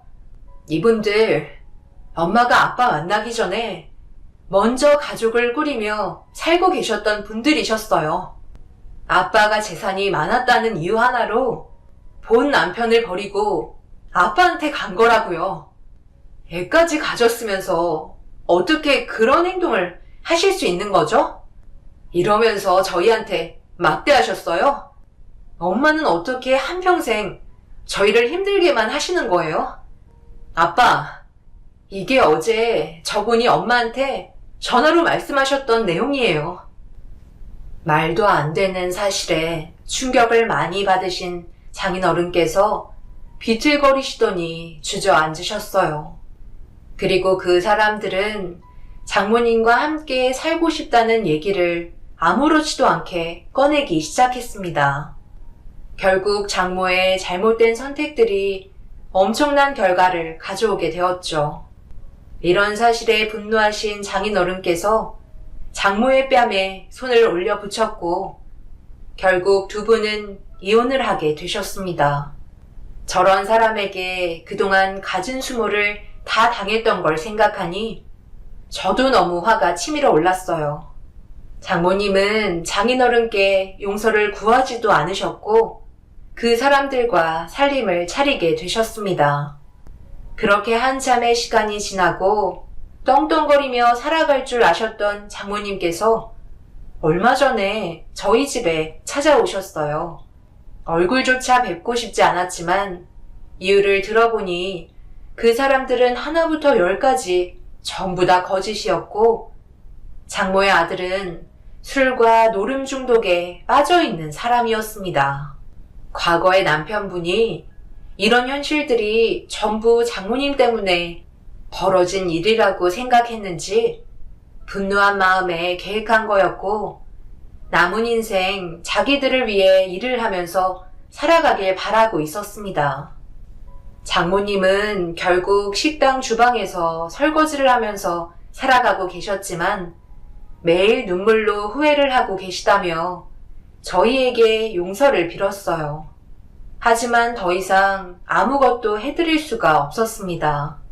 장모님이 선택한 삶이기 때문에 알아서 헤쳐나가시라며 아내는 문을 닫아버렸네요.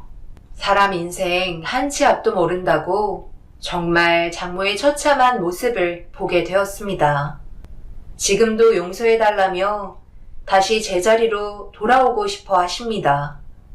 장인어른께선 차라리 잘 됐다며 언젠가 벌 받을 줄 알았다고 오히려 속이 후련하다고 하시네요. 하지만 저희 마음이 편한 건 아니네요. 장모님이 평생 자신의 잘못을 뉘우치며 살아가시길 바랄 뿐입니다. 제 사연 들어주신 분들, 오늘 하루도 행복이 가득하시길 바랍니다. 감사합니다.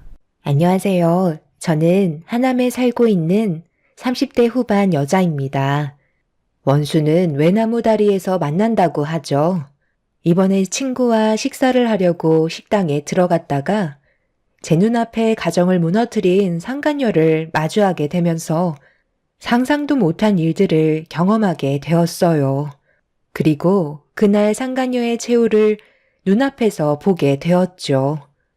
사건이 터진 건 남편과 평범한 결혼 생활을 하고 있던 어느 날 남편의 정장을 세탁소에 드라이 맡기려고 혹시 주머니에 빼지 못한 물건들이 있을지도 몰라 살펴보고 있던 그때 무언가 바닥에 반짝이는 물건이 눈에 띄길래 허리를 숙여 주었는데 작은 반지를 발견하게 되었어요.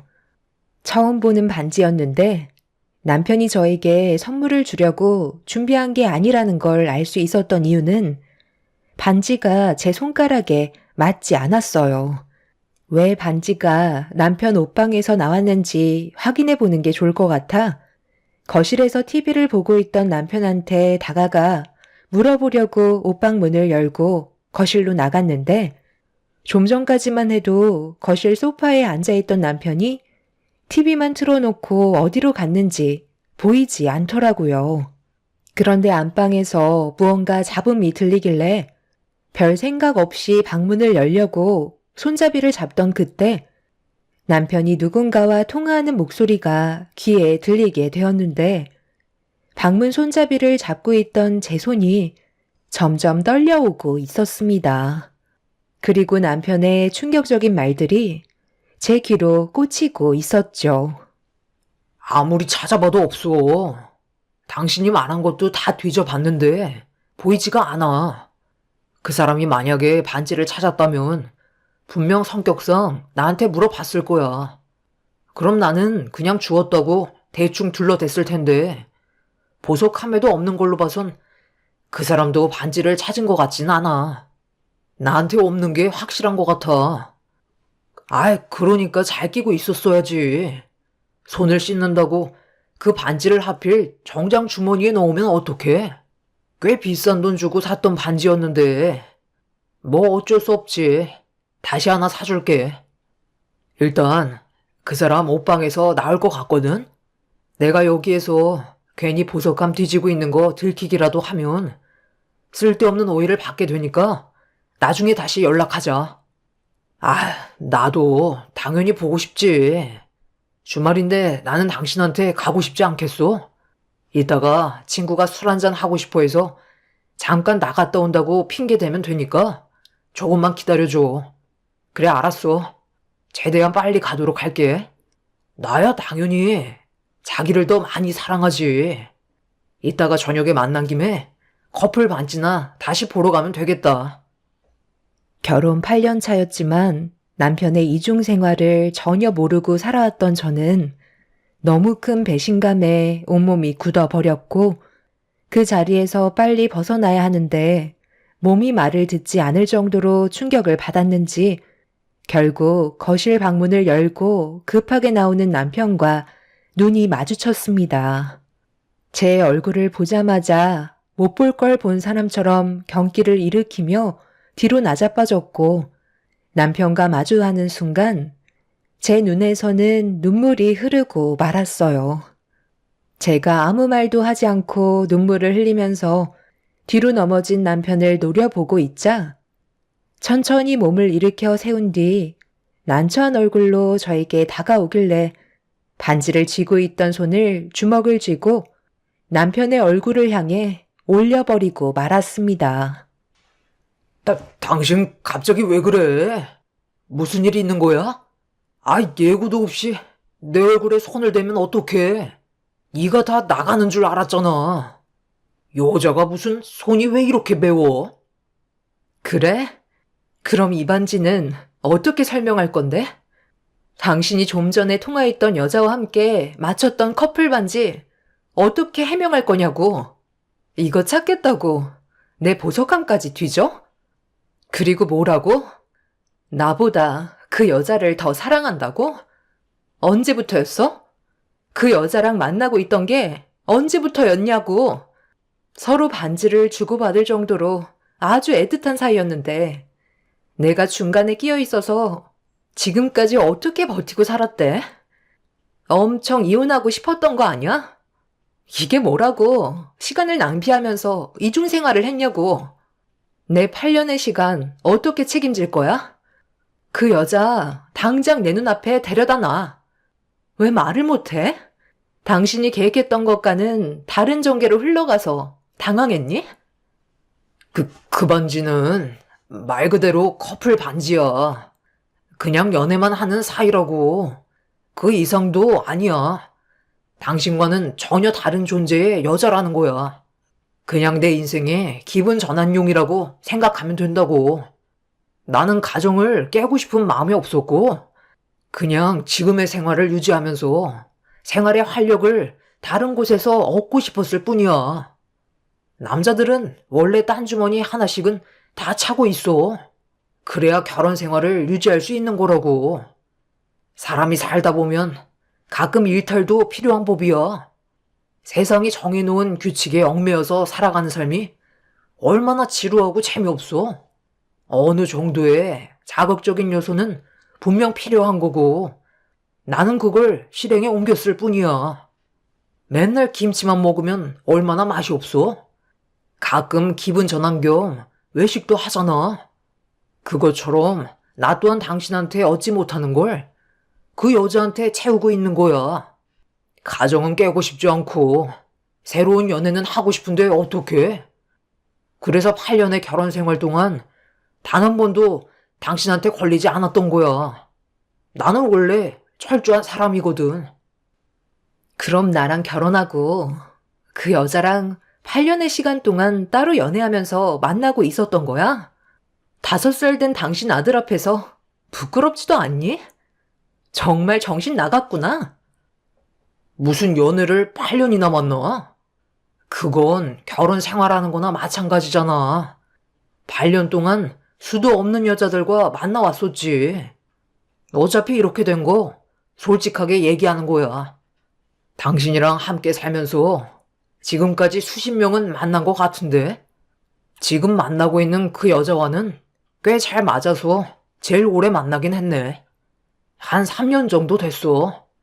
나는 당신을 사랑하고 있는 지금의 내 마음 조금도 변하지 않았어. 그러니 지금 생활 그대로 유지하도록 하자. 당신은 지금까지 결혼 생활 충분히 만족하면서 지내고 있었잖아. 방금 일어난 일들은 그냥 꿈 꿨다 생각하고 머릿속에서 잊어버려. 내가 좀 더 당신한테 관심 가져주고 앞으로 좀 더 사랑을 줄 테니까 지금 우리의 관계 무너뜨리지 말자. 행복을 유지하는 건 별거 없어. 알아도 모르는 척 사는 게 제일인 거야. 안 좋은 결과를 가져오고 우리가 이혼해봤자 좋아질 건 아무것도 없다고. 이제 5살밖에 안 된 민준이가 우리 이혼하면 얼마나 마음이 아프겠어. 나는 당신이 현명하게 생각해줬으면 좋겠어. 난 당신 믿어. 알지? 남편은 이기적인 것도 모자라 자기 합리화를 시키며 이혼을 하면 제가 손해본다는 식으로 설명하고 있었습니다. 너무 화가 난 저는 결혼 이후 처음으로 남편을 밀치고 얼굴에 손을 올리면서 인생 최악의 순간을 맞이하고 있었죠.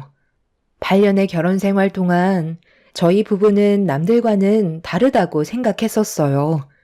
잠깐 주위를 살펴보더라도 바람 때문에 이혼하는 가정들이 꽤 있었는데 저희 부부는 절대 그런 일이 없을 거라는 착각 속에 빠져 살아왔던 거였죠.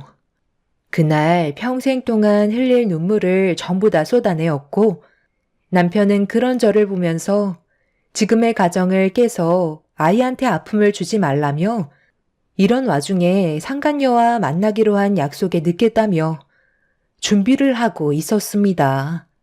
그 사람은 정말 안 되겠다 싶었고 결혼하고 나서 처음으로 이혼을 결심하게 되었습니다. 상간녀에게 가기 위해 급하게 현관문을 나서려는 남편에게 그녀에게 가는 순간 무조건 이혼이라고 얘기했지만 남편은 이미 귀를 닫았는지 더 이상 아무 말도 하지 않았어요.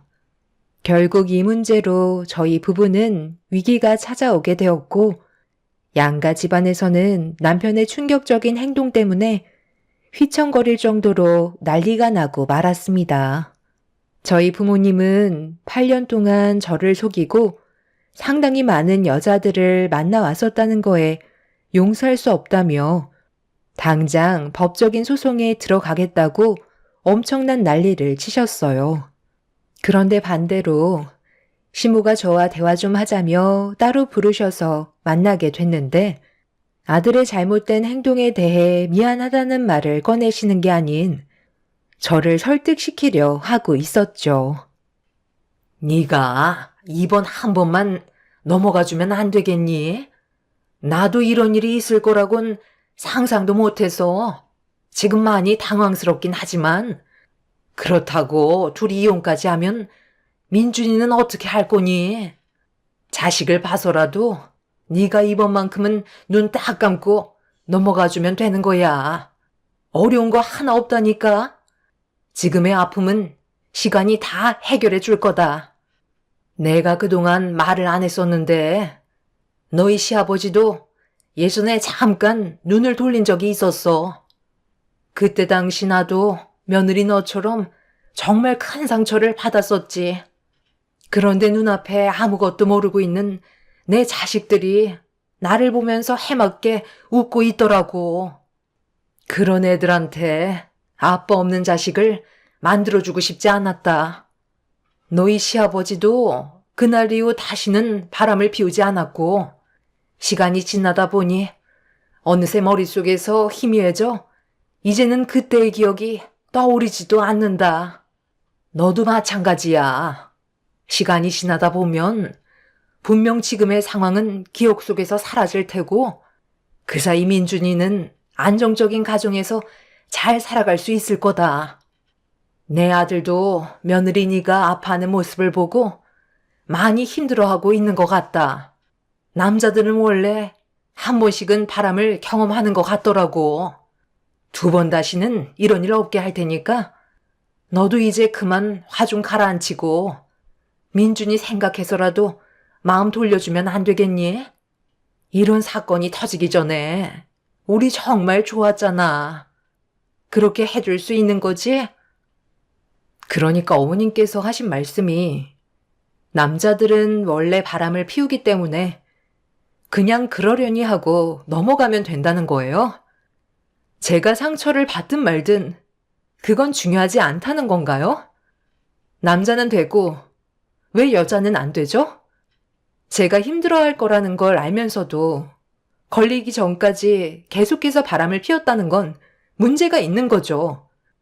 그런 상황들을 즐기고 있었던 거잖아요.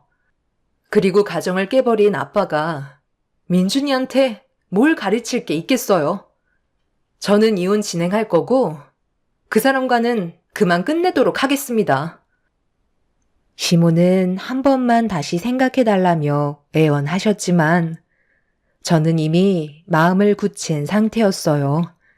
남편은 양가 집안이 초토화가 되어가는데도 상간녀를 지속적으로 만나고 있었습니다. 말로는 제가 상처를 받는 거에 대해 마음 아파한다고 했지만 실제 보이는 행동에서는 조금도 뉘우치는 것 같지 않았어요. 그렇게 남편과 저는 결국 이혼을 선택하게 되었고 8년의 결혼 생활에 종지부를 찍고 말았죠. 그리고 해결되지 못한 또 하나의 문제를 처리하기 위해 남편이 끝까지 숨기려 했던 상간녀를 찾아내 소송을 걸게 되었습니다. 그 여자는 자기 잘못은 하나도 없다며 오히려 저한테 더 큰 목소리로 소리치고 있었어요. 나 참, 내 잘못은 하나도 없다니까? 나를 먼저 꼬신 게 저놈이라고. 왜 내가 피해를 봐야 하는 건데? 저놈만 아니었어도 이미 나는 더 능력 좋은 남자 만나서 떵떵거리며 살았을 거야. 피해자는 오히려 나라고. 남자 하나 간수 못해서 일을 이 지경까지 만들어? 그쪽이 헛바람 들지 않게 울타리 안에 잘 데리고 살았으면 이런 일은 없었겠지. 그쪽이 여자로서 매력이 없다는 건 생각 안 해봤지? 남자들이 왜 밖으로 도는 건지 생각이나 해봤어? 딱 봐도 남자가 오래 버티지 못하고 바람 피우게 처신할 것 같구만. 누구한테 소송이야? 다시 한번 말하지만 내 잘못은 조금도 없으니까 위자료 받아낼 생각이면 그쪽 남편한테 받아내든지 하라고. 아예 온 동네 떠들고 다니지 그래? 내가 매력이 없어서 남편 하나 제대로 간수 못해서 8년 동안 다른 여자들 만나고 있었다고. 죄다 소문 퍼뜨리라고. 별것도 아닌 일로 사람을 오라가라 하고 있어. 나는 위자료 절대로 못 주니까 법대로 한번 해보자고. 누가 더 피해자가 될 것 같아? 이런 쓰레기 같은 여자가 뭐가 좋다고. 3년씩이나 만났는지 정말 한심하네. 너도 그놈이 간이며 쓸개며 다 빼주니까 허리가 휠 때까지 뽑아 먹으려고 찰싹 붙어서 떨어지지 않고 있었던 거 아니야? 네가 아무리 발버둥 쳐봤자 상간녀라는 낙인에서 벗어날 수 없어. 평생 남의 남자 등쳐먹다 세상 하직하겠지. 상간녀는 제 삶을 끝까지 쫓아와 무너뜨리겠다며 난리를 쳤지만 저는 눈 하나 깜빡하지 않았습니다. 남편과 상간녀의 끝은 결국 좋지 않은 결과로 끝이 나게 되었고 상간녀 소송으로 위자료까지 받아낸 다음 그렇게 2번 다시 마주치지 않길 바랐습니다. 제 아이와 단둘이 살아가는 것도 나쁘지 않았어요. 남편한테 신경 쓸 시간이 줄어들어 아이한테 좀 더 많은 시간을 쏟을 수 있었고 앞으로의 삶은 행복만 가득하길 바랐습니다. 그런데 남편과 이혼을 하고 어느 정도의 시간이 지나면서부터 순식간에 바뀌어버린 삶들이 피부로 와닿으면서 우울증도 같이 오고 말았죠. 정신적인 충격이 너무나도 컸기 때문에 제대로 된 삶을 찾기란 쉽지 않았어요. 그렇게 새로운 인생을 만들어 가던 어느 날 친구한테 전화가 왔어요. 제가 어떤 상황에 처해 있었는지 전부 다 알고 있었기 때문에 걱정되는 마음에 전화를 한 거였죠. 꽤 오랜 시간이 지났는데도 제가 겪은 아픔들이 조금도 치유되지 않고 오히려 점점 더 골마가게 되자 친구는 기분 전환 좀 하는 게 좋을 것 같다며 만나길 원하길래 오래간만에 저녁을 함께하게 되었죠. 친구는 지나간 과거는 최대한 빨리 떨쳐내는 게 좋을 거라며 자기가 위로주를 사겠다며 고급 일식당에 저를 데리고 갔어요. 그렇게 친구와 많은 대화를 주고받고 있는데 자꾸 신경에 거슬리는 목소리가 옆칸에서 계속 들려오더라고요. 점점 심기가 불편해질 정도로 한 여자의 목소리에 기분이 안 좋아지고 있던 순간 아주 잠깐 잊고 있었던 목소리의 여자가 누군지 떠오르게 되었고 생생하게 기억하고 있는 말투가 상간녀라는 걸 확실하게 알 수 있었습니다. 친구한테는 잠깐 화장실 좀 다녀오겠다며 옆칸에서 화기애애한 목소리가 들리는 상견례장을 주시하고 있는데 종업원이 음식을 가지고 식당으로 들어갈 때 그 문틈 사이로 상견례장 안에 사람들을 확인해 본 순간 저희 가정을 무너뜨렸던 상간녀가 눈웃음을 치고 있는 모습을 볼 수 있었습니다. 전 남편과 바람난 지 얼마나 됐다고 벌써 상견례를 하는 건지 이해할 수 없었지만 남의 가정을 파투내놓고 자기는 새로운 시작을 하려는 모습이 제 분노를 끌어오르게 만들었어요. 그래서 어떻게 하면 상간녀를 무너뜨릴 수 있을지 머리를 굴리고 있었는데 그 순간 상견례 중이던 상간녀의 예비 시모가 전화를 받으면서 화장실로 걸어가고 있었습니다. 저는 그 뒤를 조심스럽게 밟았고 볼일을 보러 들어가신 사이 저는 세면대에서 손을 씻으면서 기회를 엿보고 있었죠. 볼일을 마친 상간녀의 시모가 세면대에 핸드폰을 올려놓고 손을 씻는 순간 제가 들고 있던 가방을 그분의 옆으로 떨어뜨렸고 제가 놀라면서 물건을 줍기 시작하자 그분도 바닥에 떨어진 물건을 같이 주워 주셨어요. 저는 그 사이 저와 투명 케이스까지 똑같은 핸드폰을 사용하고 계신 그분의 핸드폰을 제 걸로 바꿔치기 했고 가방에 물건을 다 주워주신 그분은 아무것도 모른 채 핸드폰을 들고 다시 상견례 장으로 들어가셨어요. 그렇게 화기애애한 분위기 속에서 대화를 주고받으며 성공적인 결혼을 준비하려는 상간녀의 집안을 무너뜨리기 위해 제 전화를 가져가신 상간녀의 시모에게 전화를 걸었습니다.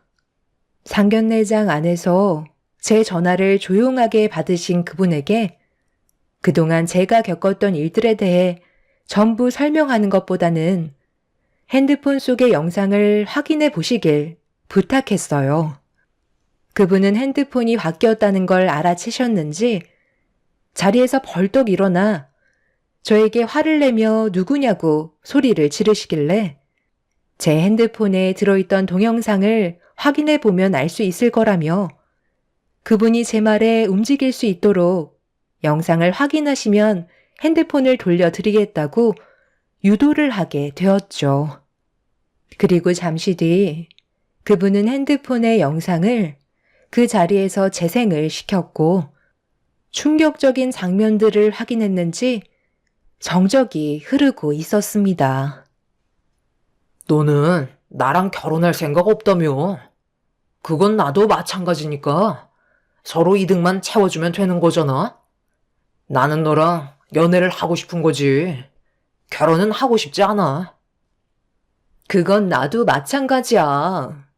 태우 씨랑은 연애가 적합한 것 같아. 그리고 태우 씨는 이미 결혼 한번 해봤잖아.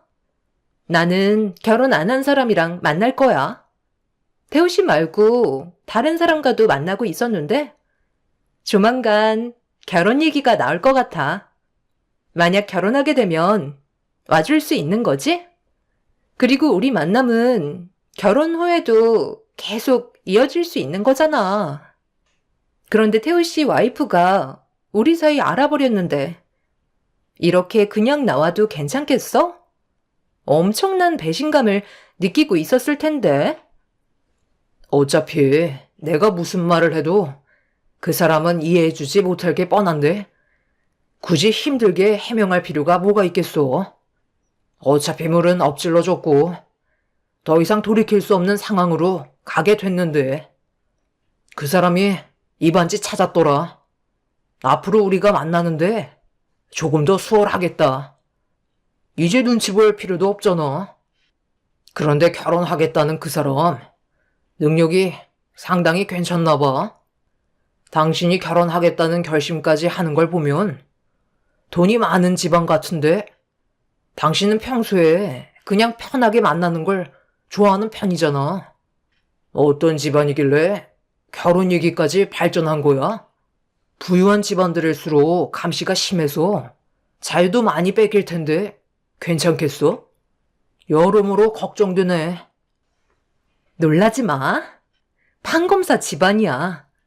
나랑 결혼하기로 약속한 사람은 지금 현재 검사 출신이고 법조인 집안과 결혼을 해야 나중에 여러 가지 문제거리들이 생겨도 빠져나갈 수 있는 구멍이 많을 거 아니야.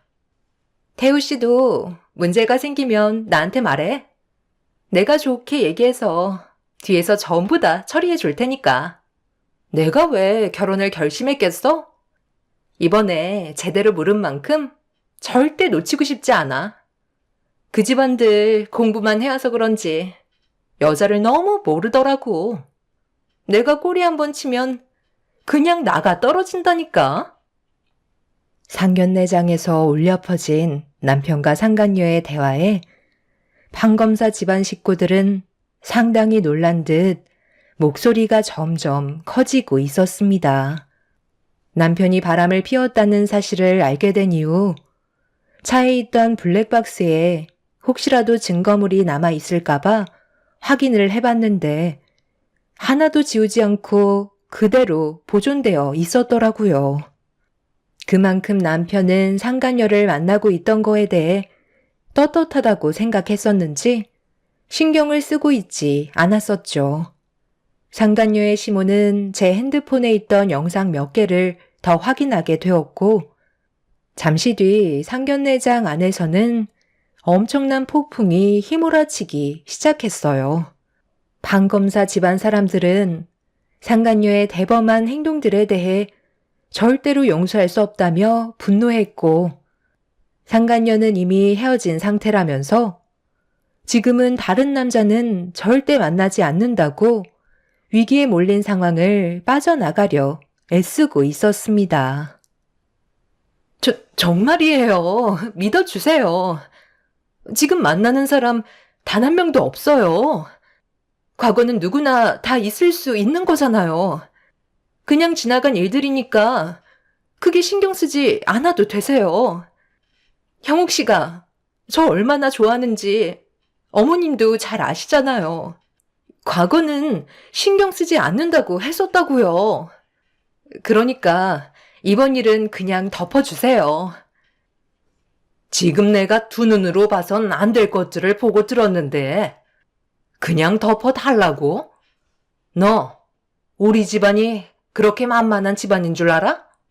내 아들이 너를 하도 좋아해서 다른 조건 하나도 안 보고 오로지 인간성은 좋은 것 같아 딱딱한 우리 집안 분위기를 풀어줄 정도로 괜찮은 성격을 가지고 있어서 받아주려 했는데 내 아들을 만나면서 다른 남자와 계속 만남을 유지하려 했다고? 지금 당장 만나는 사람이 없다고 해서 그 성격 어디 갈 것 같니? 어쩐지 남자 다루는 솜씨가 보통이 아니더구만.